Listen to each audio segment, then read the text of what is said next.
Bonjour à tous, nous sommes le mardi 25 mai 2010. Alors, austérité. Austérité, c'est quand même mieux que rigueur. Oh oui, quand même. On apprend donc que l'austérité va être européenne.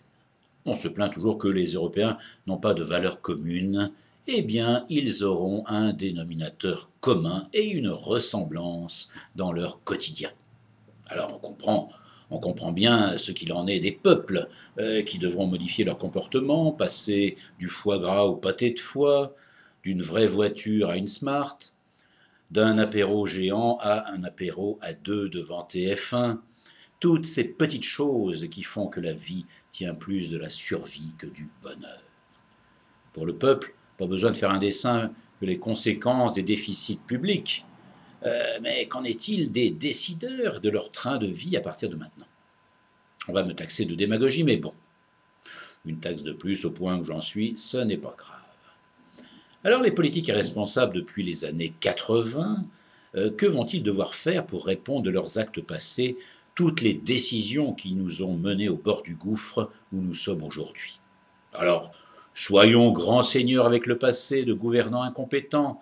Ils n'ont pas tous eu la chance d'avoir comme conseiller économique et stratégique l'illustrissime Alain Minc, expert de toutes les expertises, qui s'illustre en ce moment avec ses théories sur les retraites et que j'aimerais vraiment qu'il l'apprenne au plus vite.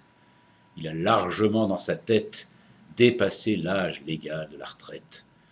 Donc, le passé étant le passé, on devrait être informé de comportements d'avenir avec les bonnes résolutions affichées, des nouveaux gouvernants anglais, du pathétique Berlusconi ou du gentil soumis Zapatero. Et notre Sarko, qui vient encore de perdre 3 points dans les sondages cette semaine, il se devrait de montrer l'exemple, avec des coupes sombres dans ses dépenses propres, et du personnel public, avec l'explosion et des frais et des employés de certains ministères, Quai d'Orsay entre autres. Certains diront que ça fait mesquin de reprocher les dépenses de ministres qui se battent pour la France et qui montrent l'exemple, à leur façon, à ces salauds de pauvres qui devraient les imiter en vivant au-dessus de leurs moyens pour relancer la consommation.